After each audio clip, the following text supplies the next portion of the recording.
IPL. आखिरकार 17 सालों का इंतजार हुआ है खत्म। The Tata IPL champions of 2023. He's given it. Indian premier league सिर्फ एक टूर्नामेंट नहीं, ये एक ग्लोबल फाइनेंशियल मशीन बन चुका है। Newest member to the Kolkata team at 24 crore and 75 lakh sold. What a welcome back for Mitchell Starc. Cameron Green to the Kolkata Knight Riders at 25 crore and 20 lakh. Congratulations. 1.5 lakh crore rupees की business valuation, 48,000 crore rupees की media rights और 100 करोड़ से ज्यादा viewers. इतना पैसा, इतना eyeball, obvious है इसका इम्पैक्ट सिर्फ इंडिया या एक फॉर्मेट तक सीमित नहीं रह सकता है। लेकिन इधर एक सवाल, जब आईपीएल इतना बड़ा हो गया तो बाकी लीग्स का क्या हुआ? ऑस्ट्रेलिया का बिग बैश, पाकिस्तान का super league, Caribbean premier league, South Africa की SA20, यूए का IL T20, क्या आईपीएल ने इन सबको ग्रोथ करने में मदद की या धीरे धीरे उनके दम घुटने दिया? ये डॉक्यूमेंट्री एक सिंपल सवाल पूछता है, क्या आईपीएल ने ग्लोबल क्रिकेट को बचाया या उसको धीरे धीरे खा गया? तो दोस्तों, इस सवाल का आंसर जानने के लिए हमको थोड़ा पीछे जाना पड़ेगा। ये बात है 2007 की। इंडिया ने उसी साल T20 वर्ल्ड कप जीता था। In the air, Srishant takes it. India win. उसी फॉर्मेट को देख करके भारत में एक T20 लीग ने जन्म लेता है, इंडियन क्रिकेट लीग यानी कि ICL।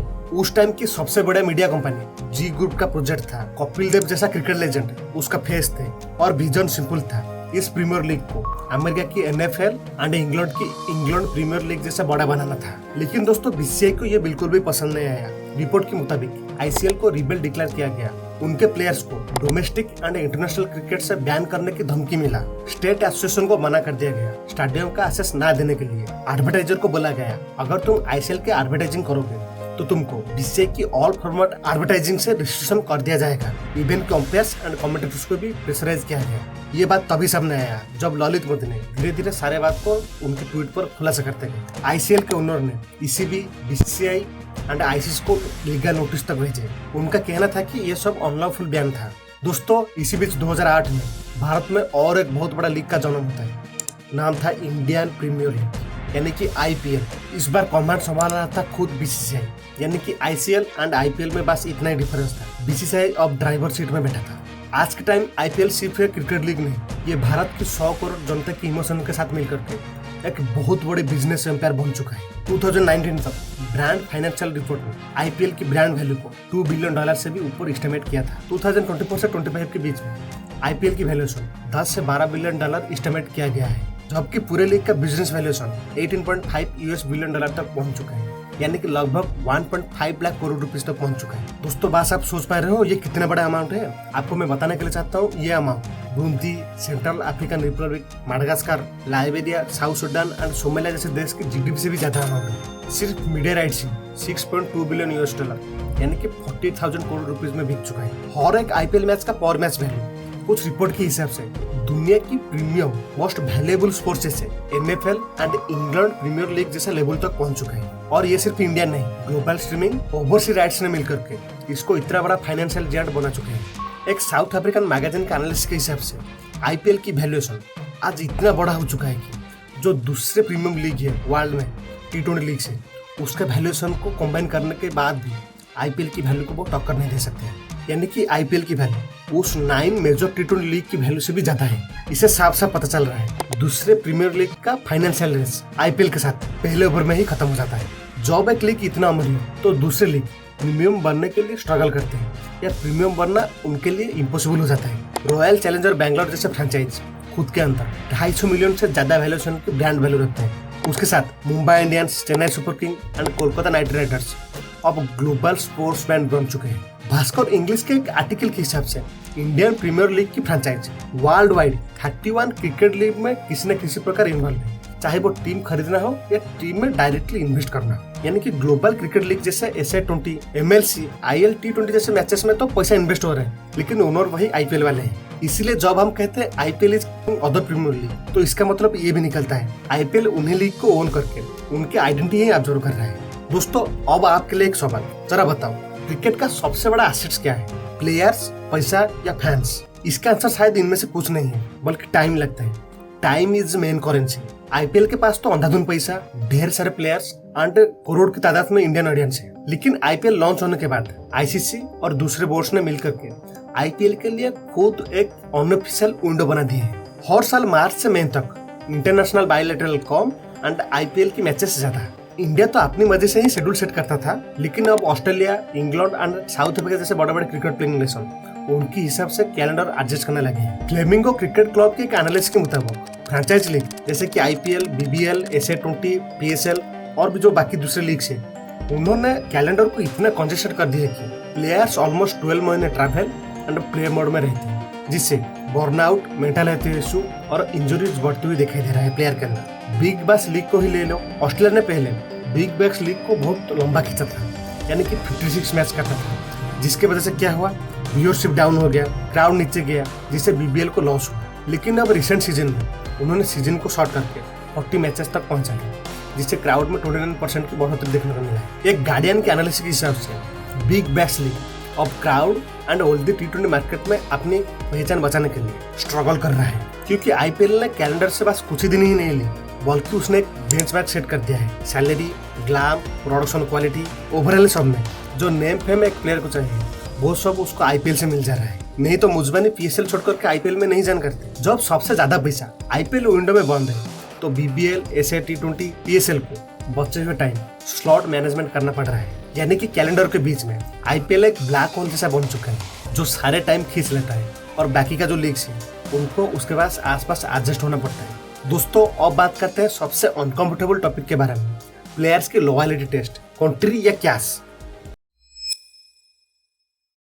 2024-25 आईपीएल ऑक्शन में Australia fast bowler Mitchell Starc को कोलकाता नाइट राइडर्स ने 4.4 मिलियन ऑस्ट्रेलियन डॉलर यानी कि 24.75 करोड़ रुपीस एक ह्यूज बीड पर खरीदा, बस एक सिंगल सीजन के लिए। Newest member to the Kolkata team at 24 crore and 75 lakh. Sold. What a welcome back for Mitchell Starc. आप इस वैल्यूएशन को कंपेयर कर सकते हैं बिग ब्लैक्स की टॉप प्लैटिनम प्लेयर की वैल्यूएशन के साथ, जो इसका ओनली 1/10% होता है। अब एक प्लेयर्स के दिमाग में बात सिंपल मैप, 8 से 10 वीक का IPL matches, life changing money, पूरे साल bilaterals plus domestic equal to कम पैसा एंड ज्यादा वर्कलोड। इस प्रकार कंडीशन को जज करके legendary leg spinner Shane Warne बोलते हैं, जो प्लेयर्स नेशनल ड्यूटी को छोड़ करके आईपीएल को कंसीडर करते हैं, उन्हें फर्स्ट कंट्री के लिए कंसीडर नहीं करना चाहिए। उनका पॉइंट क्लियर था, अगर तुम्हारा पहला चॉइस पैसा है तो फिर नेशनल कैप की वैल्यू गिर जाता है। दूसरी साइड इंडिया के लेजेंड सुनील गावस्कर ने उल्टा गुस्सा दिखाया है, जब इंग्लैंड ने उसके प्लेयर को आईपीएल प्लेऑफ से पहले टी20 वर्ल्ड कप की प्रिपरेशन के लिए बुला लिया।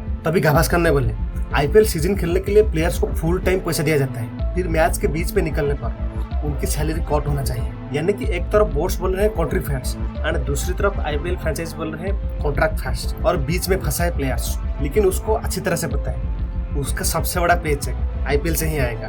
एक एकेडमिक पेपर ने इस कॉन्फ्लिक्ट को डिफेंड किया country line and club line के बीच में। कंट्री लाइन का मतलब ट्रेडिशनल नेशनल बोर्ड मैचेस जैसे कि टेस्ट, टी20, ओडीआई। क्लब लाइन का मतलब आईपीएल, बीबीएल, एसए20, आईएल टी20 जैसे प्राइवेट स्पॉन्सर लीग्स। जब क्लब लाइन गेम्स इतना पैसा प्लेयर्स को देता है तो प्लेयर्स उधर शिफ्ट हो जाते हैं और कंट्री लाइन गेम को एडजस्ट करना पड़ता है। दोस्तों, अब सीधा सवाल, क्या आईपीएल ने दूसरी लीग को किल कर दिया? आंसर इतना व्हाइट एंड ब्लैक नहीं है, लेकिन सिम्टम क्लियर से। चलिए अब उसके ऊपर बात करते हैं। बीबीएल कभी एक टी20 में सेकेंड मोस्ट पॉपुलर गेम माना जाता था। Family crowd, prime time TV slot, MCs में 80,000 व्यूअर्स। फिर प्रॉब्लम शुरू हुआ, सीजन इतना लंबा हो गया कि फैंस थक गए। ऑस्ट्रेलिया का कंजेस्टेड कैलेंडर एंड सबसे बड़ा टी20 लीग का ग्लोबल एक्सपोजर, ऊपर से भारत उसके प्लेयर को अलाउ ना करना दूसरे प्रीमियम लीग में पार्टिसिपेशन करना, जिससे बीबीएल की धीरे धीरे दम घुटने लगा। क्योंकि जब आईपीएल से इतना salary, gram and standard set हो रहा है तो प्लेयर्स बीबीएल के लिए कमिटेड नहीं रहते। जैसे कि बीबीएल के मैच के बीच में कुछ प्लेयर्स यूएई का आईएल टी20 खेलने के लिए चले गए थे, जिसकी वजह से बीबीएल को क्राउड कंट्रोल करने के लिए 56 मैचेस से सीधा 40 मैचेस तक करना पड़ा। यानी कि साफ तौर पर बीबीएल अब सर्वाइवल के लिए स्ट्रगल कर रहा है। Pakistan premier league, Caribbean premier league, Bangladesh premier league सभी ने आईपीएल के मॉडल को फुल्ली कॉपी किया। फ्रेंचाइज मॉडल से लेकर के player auction, night matches, even क्लैम तक, लेकिन कॉपी किया हुआ चीज नहीं चला। ऐसे क्रिकेट मैगजीन के एक एनालिस्ट के हिसाब से आज विश्व भर में जितना भी टी20 लीग खेला जा रहा है उसके टोटल वैल्यूएशन को मिलाने के बाद वो उनके वैल्यूएशन आईपीएल से ज्यादा नहीं होता है, बल्कि आईपीएल की वैल्यूएशन उनसे बहुत ज्यादा है। इसका इफेक्ट ये होता है, स्पॉन्सर, ब्रॉडकास्टर, टॉप टैलेंट पहले आईपीएल के पीछे जाते हैं और बाकी का रिसोर्स में बाकी जो टीम्स है वो उनको एडजस्ट करना पड़ता है। दोस्तों आज सिचुएशन इतना इंटरेस्टिंग हो चुका है कि आईपीएल सिर्फ इंडिया तक सीमित नहीं है। एमआई, सीएसके, केकेआर, एलएससी के ओनर भी अब साउथ अफ्रीका, यूएसए में भी खुद का फ्रेंचाइज ओन करते हैं। यानी कि दूसरे लीग्स आईपीएल के साथ कॉम्पीट नहीं कर रहे हैं बल्कि आईपीएल की एक्सटेंडेड इकोसिस्टम का हिस्सा बन रहे हैं। एक गार्डियन पीस ने लिखा, बीबीएल को अब आईपीएल से कम्पीट नहीं बल्कि आईपीएल बैक्ड फ्रेंचाइज के साथ कम्पीट करना पड़ रहा है, जो SA20, MLC, IL20 जैसे टूर्नामेंट में स्टार्स खींच रहे हैं। कुछ रेडिट्स फ्यूचर इमेजिन कर रहे हैं जहां आईपीएल ओनर्स 6 से 9 महीने तक अपनी फ्रेंचाइज को वर्ल्ड ओवर में चला करके इंटरनेशनल क्रिकेट को साइड रोल कर रहे हैं। इसी सेंस में आईपीएल किसी लीग को डायरेक्टली बंद नहीं कर रहा है लेकिन मार्केट को ऐसा डोमिनेट कर रहा है जिससे दूसरी लीग्स या तो सब्सिडी बन रहे हैं या रिलीवेंस के लिए स्ट्रगल कर रहे हैं। दोस्तों इन सब के बीच में आपको लगता है क्रिकेट की कौन सी फॉर्मेट सबसे ज्यादा अफेक्ट हो रहा है? ना बीबीएल, ना PSL, ना SA20। सबसे ज्यादा अगर क्रिकेट की कोई फॉर्मेट इससे अफेक्ट हो रहा है तो वो domestic first class cricket, Ranji, country और टेस्ट क्रिकेट को। इसलिए एक इकोनॉमिक मॉडल ने ये प्रेडिक्ट किया था जब प्राइवेट क्लब लाइन गेम बहुत ज्यादा प्रॉफिटेबल हो जाते हैं तो कंट्री लाइन गेम जैसे कि ODI, T20 और टेस्ट और डोमेस्टिक फॉर्मेट या तो रेवेन्यू शेयर बढ़ाना पड़ेगा या उनका धीरे धीरे सिंक होने लगेगा। Young players Blessing Muzarabani from Zimbabwe, Corbin Bosch from South Africa जैसे प्लेयर्स PSL छोड़कर के आईपीएल चूज करते हैं। इंग्लैंड के Phil Salt and Liam Livingstone जैसे प्लेयर्स आईपीएल को चूज करते हैं ओवर नेशनल। दोस्तों यही नहीं, भारत के कुछ प्लेयर्स जैसे उन्मुक्त चंद यूएसए शिफ्ट होकर के MLC जैसे टूर्नामेंट में फुली टाइम खेलते हैं। सेन वन जैसे क्रिकेट लेजेंड्स अभी भी बोलते हैं अल्टीमेट क्रिकेट टेस्ट ही है। लेकिन आज की जो जनरेशन है उनको सबसे विजुअल, सबसे लाउड, सबसे रिवार्डिंग प्रोडक्ट आईपीएल जैसा ब्रांड लगता है। तो नेचुरल लोग उधर अट्रैक्ट हो गए जहाँ सेटिस्फेक्शन, सोशल मीडिया फेम, पैसा सब कुछ मिल रहा है। और फाइनल सवाल, क्या आईपीएल एक विलेन है या फिर ये एक सिस्टम का लॉजिकल प्रोडक्ट है जहाँ एंटरटेनमेंट इंडस्ट्री, कैपिटलिज्म और स्पोर्ट्स एक ही ट्रैक पर दौड़ रहे हैं? सच ये है कि आईपीएल ने बहुत पॉजिटिव वाइब लाया है वर्ल्ड क्लास टैलेंट एक्सपोजर करने में। राशिद खान, जोफ्रा आचार्य, जसप्रीत बुमराह जैसे प्लेयर्स आईपीएल को स्टेपिंग स्टोन बनाए हैं। वुमेन प्रीमियर लीग में वुमेन्स को स्पॉटलाइट, पैसा और रिस्पेक्ट दिया है।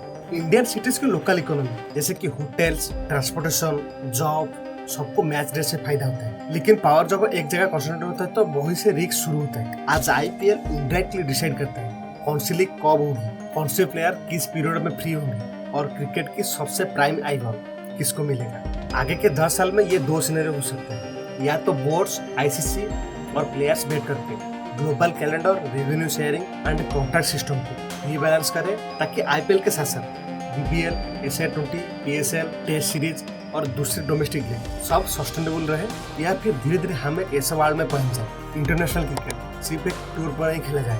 World cup, few high profile series और साल का मेजोरिटी पीस बस फ्रेंचाइज की नाम नहीं है। तो इस बात से साफ साफ पता चलता है आईपीएल क्रिकेट को मार ही नहीं दिया, लेकिन अगर बाकी स्ट्रक्चर टाइमली अडॉप्ट नहीं हुआ तो शायद वो सब कुछ जिसे हम ट्रेडिशनल क्रिकेट कहते हैं सिर्फ हाईलाइट पैकेज और नॉस्टैल्जिया रील में ही बच के रह जाए। तो दोस्तों इसको लेकर के आपकी क्या राय है कि आईपीएल ने दूसरी प्रीमियर लीग खा गया या उनको ग्रोथ होने में एक प्लेटफॉर्म दिया?